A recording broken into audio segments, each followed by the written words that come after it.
Bismillahirrahmanirrahim. Assalamualaikum warahmatullahi wabarakatuh. Para mitra kaum dangu dongeng Sunda Cing Adnan. Alhamdulillah tiasa tepang dangu deui para mitra dina gelaran dongeng Sunda nu baris dilajengkeun cumarios Munjung Gondoruo teh dina seri ka-22. Mitra kaum dangu sakumaha biasa simkuring nyuhun dihapunten tina samudayaning kalepatan boh bilihna aya kasamian dina nami tempat gelar sareng sajabina nu mawi da ieu mah saukur carios fiksi anu direka ku simkuring etang-etang kangge hiburan mitra kaum dangu sadayana.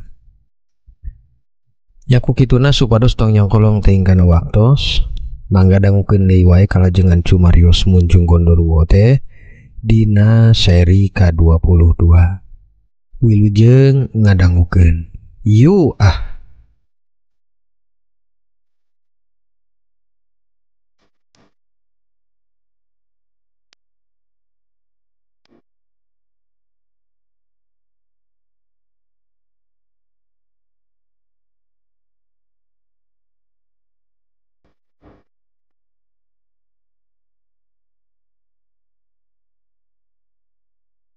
Para mitra kaum dangu, urang ulas heula sakedapan kana carios panganteur kamari.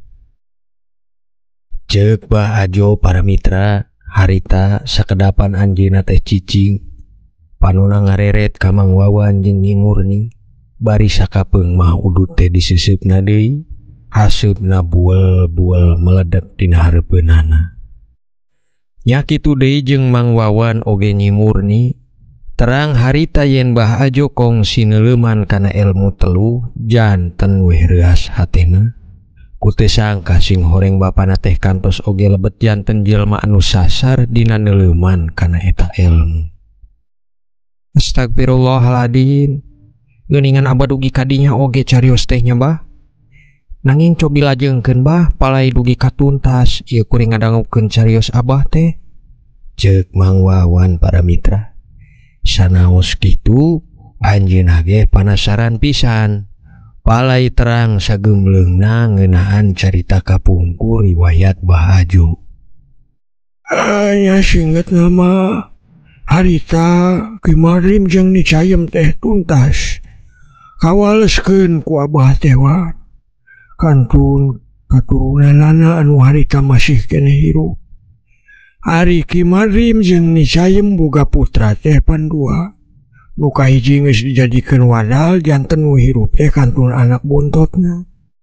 Nya harita manehna ukur ngalajengkeun harta kakayaan nu ditinggalkeun ku indung jeung bapana.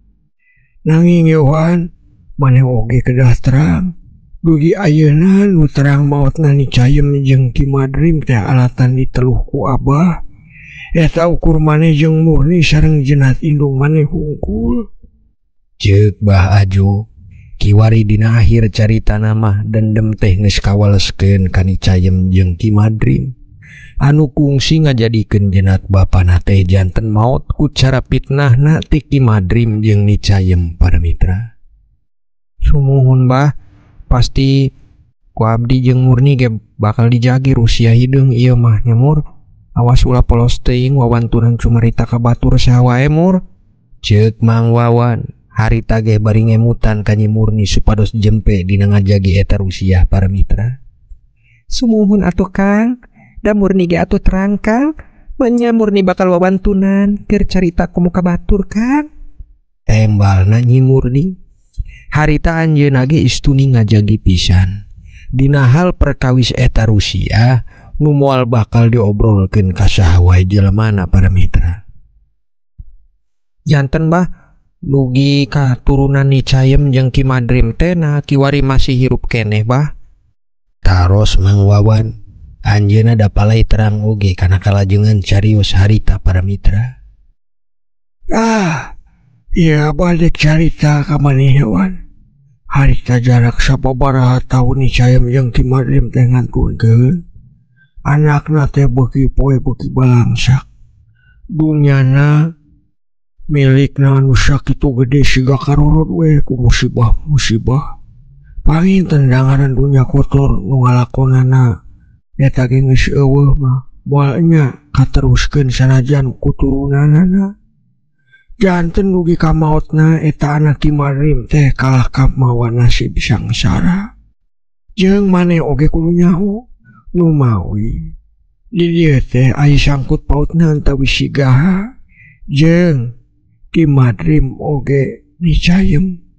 Nyaeta di Gaha teh mangrupi incuna Kimadrim jeung Nini Cayem wan si anak nomor kadua teh. Tah janten harita bapa jeung indungna Gaha maot teh si Gaha keur antawis usua 12 tahunan lah wan. Ya jadi abah mah terang kumaha abah heula teh susahna kumaha terang. Lugi kumaha naik dunya nage abah ge nyaho.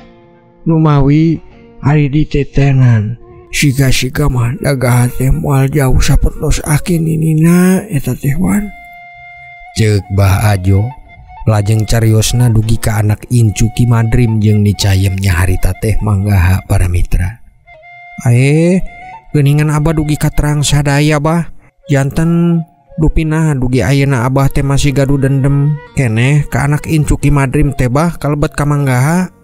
Taros Mang Wawan numawi anjeunna hariwang mun leres sajeroning manah bapana masih gaduh sifat dendam dugi ka 7 turunan ka anak incu Kimadrim jeung Nicayem tangtosna nu kitu teh hal anu goreng pisan di bawana para mitra.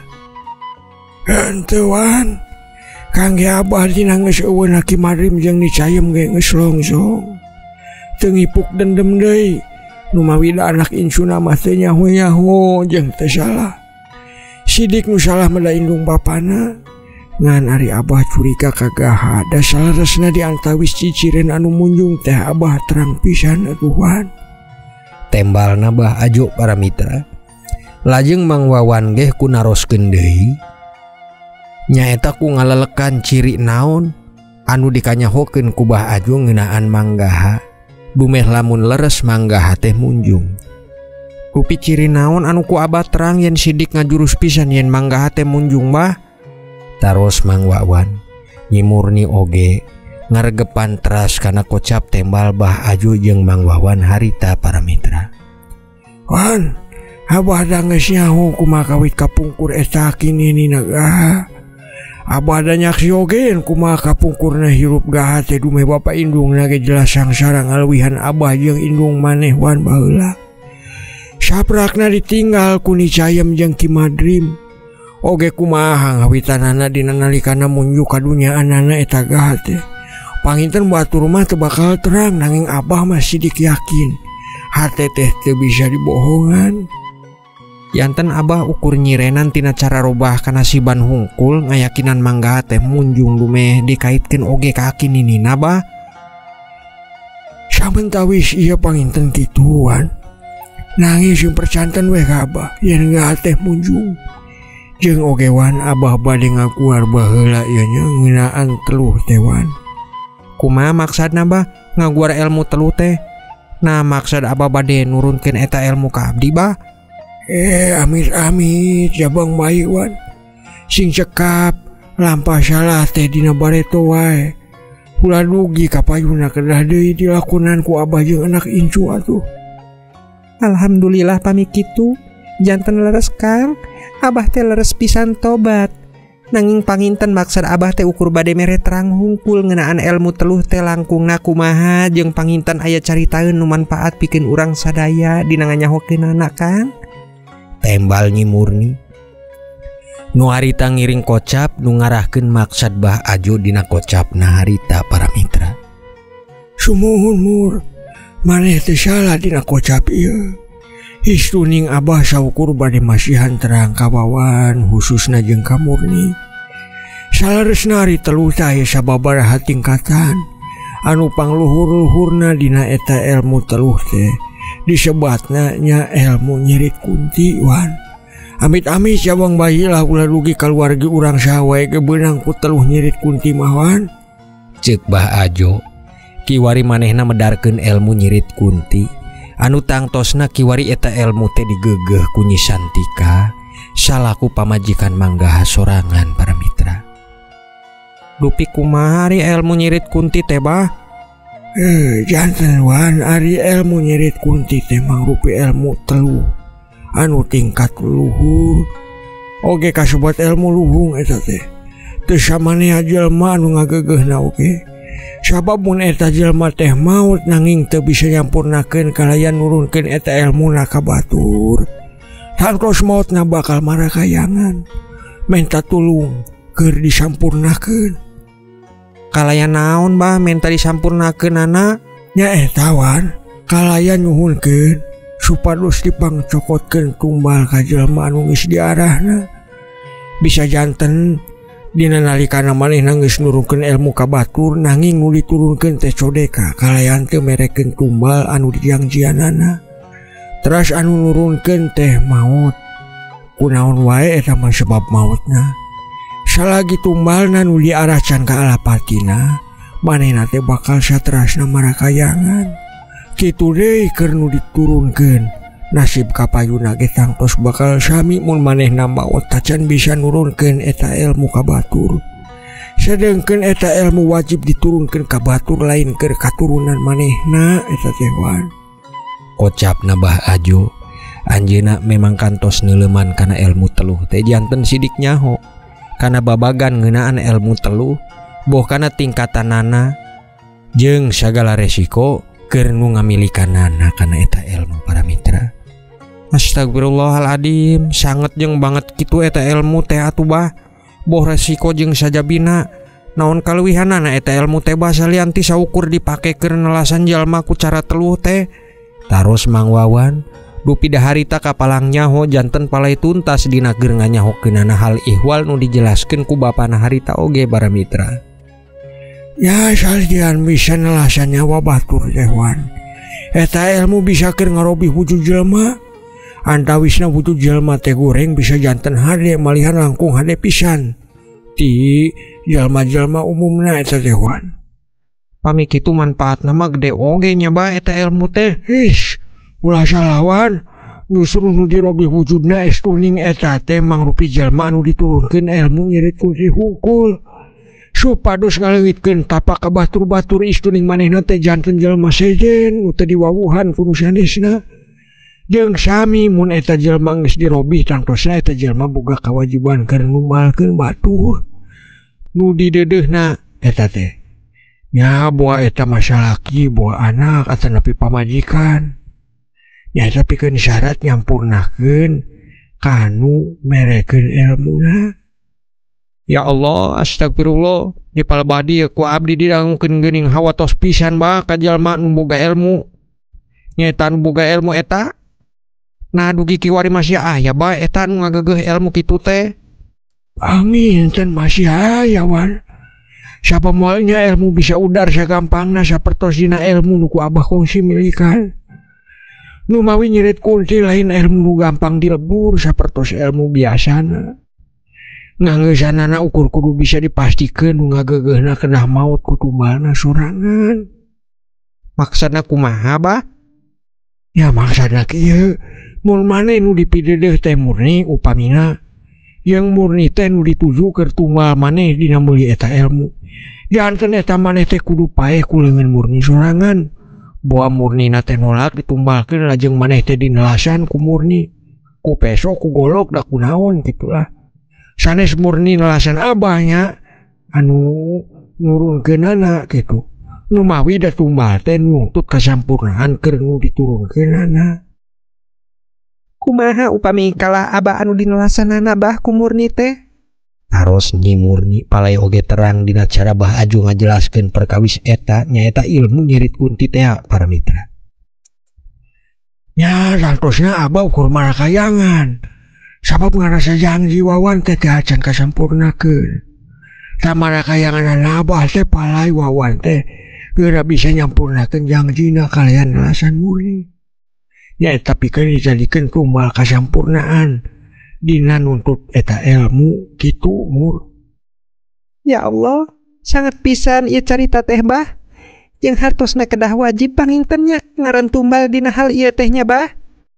Alus Mur, mantak sing pamugi we urang sadaya teh sing dijauhkeun. Bos tina cara jalma nu sirik piti ka urang. Bisiku teterangna sing horeng aya nu ngajahilan ku eta ilmu anu goreng teh. Amin ya Allah ya robbal alamin bah. Mang Wawan tembalna ki waring geus ngarti sadayana kumaha ngeunaan ilmu nyerit kunti teh. Jeung geus nyaho sagembeulengna riwayat Bah Ajo di waktos kapungkur. Kitu deui ka Manggaha, Mang Wawan janten terang istuning manehna masih katurunan ni Cayem jeung Ki Madrim.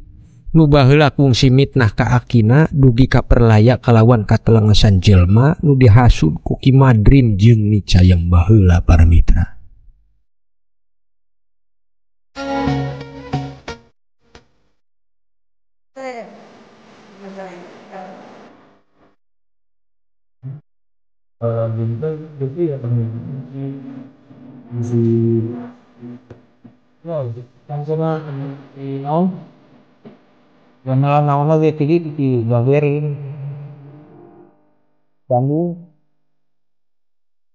Para mitra kaum dangu, beurang kaganti sore kitu deui geus ganti peuting antawis bada isya harita dicarioskeun deui ka bumi Manggaha.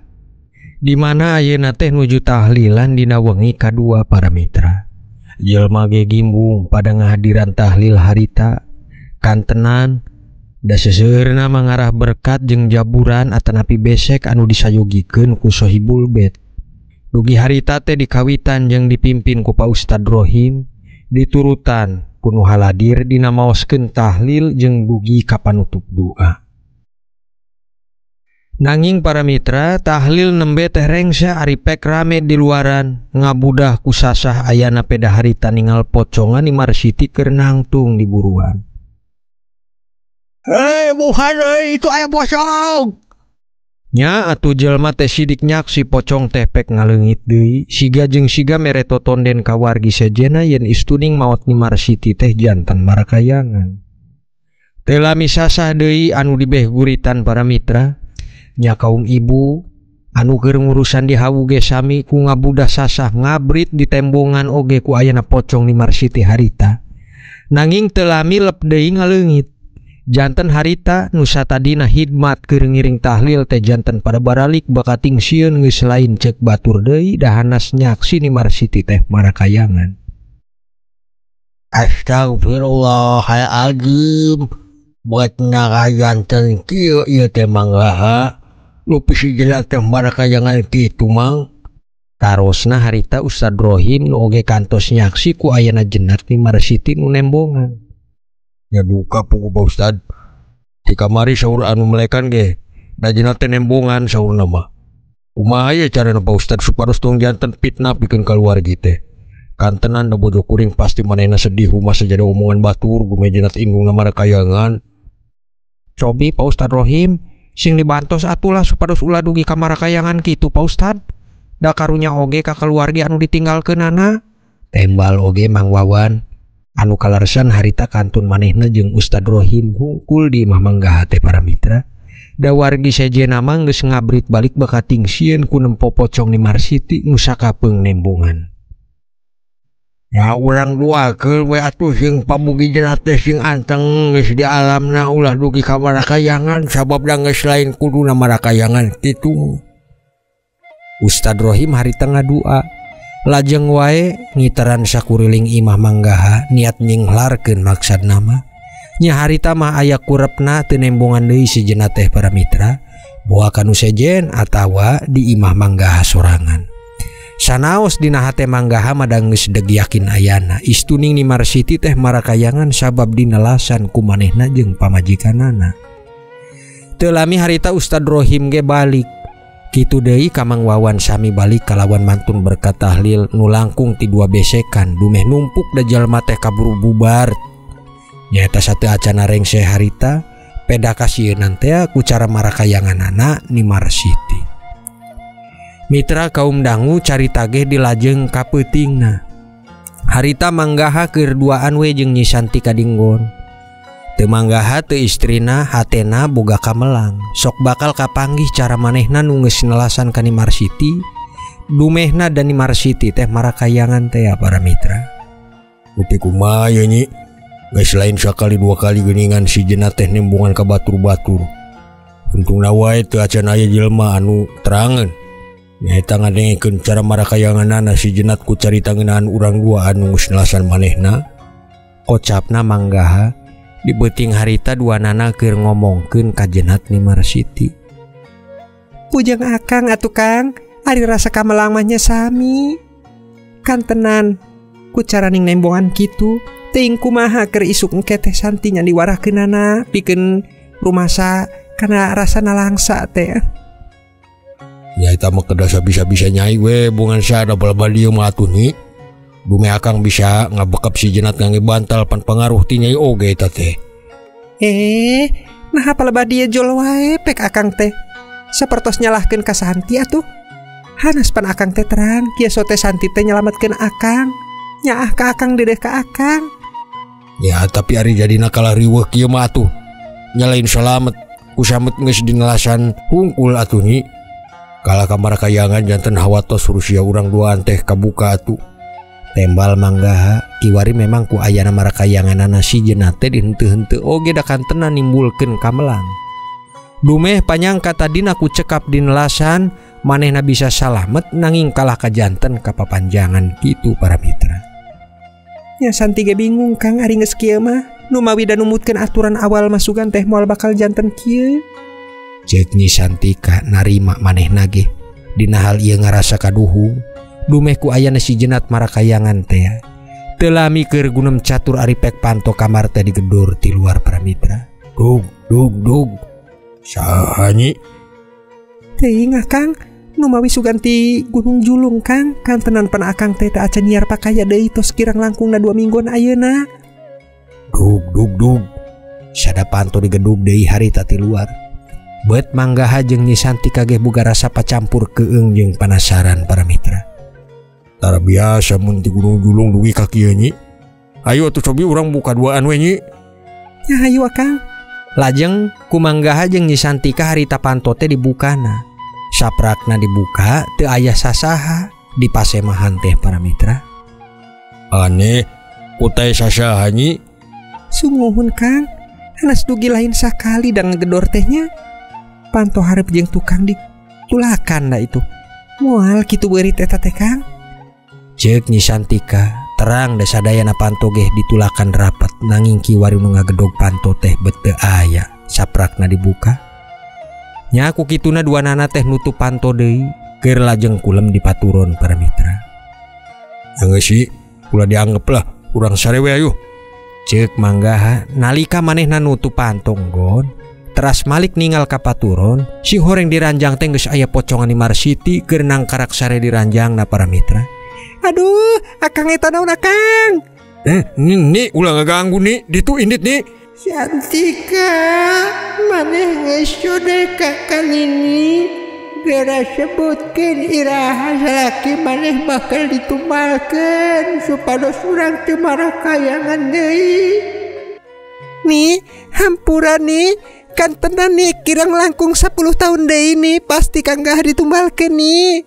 Lep we harita teh si pocongan teh leungit tina hareupeun manggaha jeung Nyi Santika.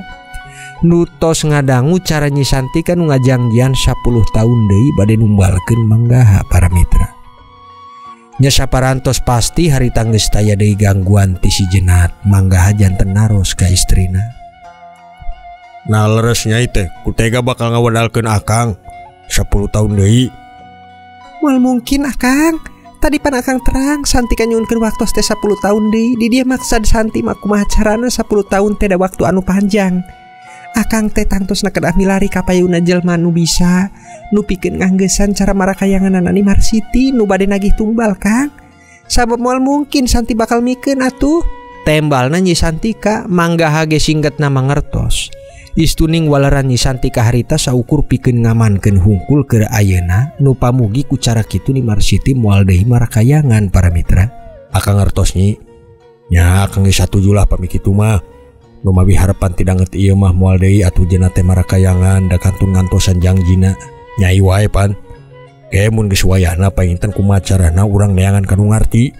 Dukun nu sakti supados si jenna teh moal bisa deui keur ngudag urang di dieu nyi. Tembalna manggaha Numawi dasaprakna si jenate diwalar kitu kunyi Santika teu deui aya jual nembongan jeung nyingsieunan dipeuting harita ka manehna jeung ka batur oge para mitra.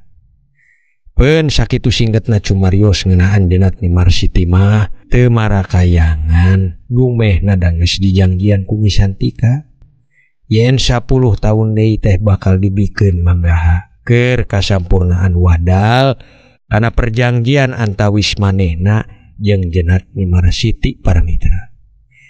Kiwari eta carios heug urang teundeun heula dihandeuleum hieum cag urang tunda dihanjuang siang geusan aleun. Paranti nyokot jeung gaganti para mitra.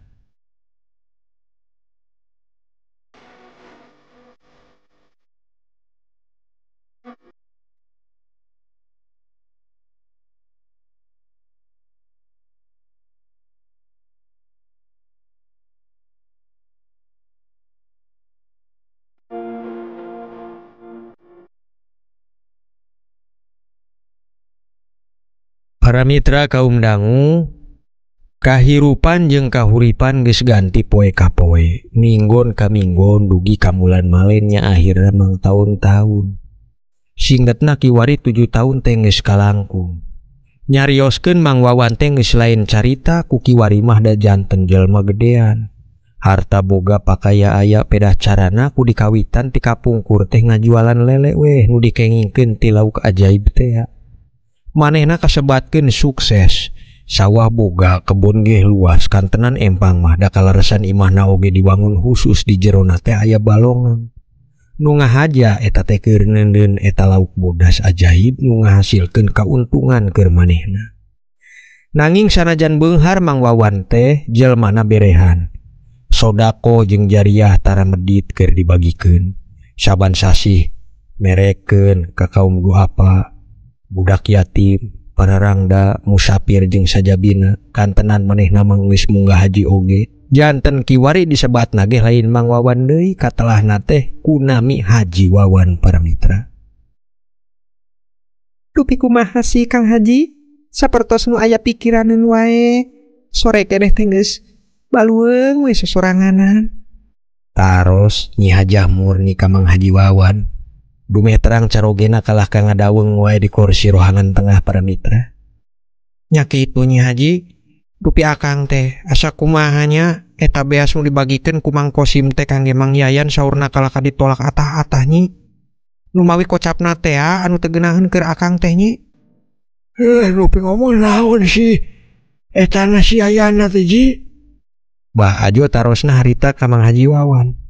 Bari mantun bako anjeunna geus ti balong tukang. Nyaeta ngilikan lauk gurame nu lembe diteundeun basa saminggon kamari ku Bah Ajo teh para mitra. Nyaeta bah, kalaka ngomong ka Mang Kosim teh najis pisan narima sodako ti si Wawan. Ye saurna teh bijakeun nya ka manehna. Beunghar teh da maneh teh ladang munjung. Kade cenah mun dibere bantosan ti Wawan teh tong asal narima bisi disaradan keur wadal. Ceuk Haji Wawan harita nepikeun kocap meja Mang Kosim ka Bah Ajo ti Mang Yayan teh para mitra. Astagfirullahaladzim. Ari Mang Yayan nya tisaprakna hirup urang teh robih kalah ka janten ngajauhan tanpa sebab. Kitu deui mitna anu henteu-henteu ditambi da ayeuna mah saur batur ge manehna teh ngaulah ka manggaha.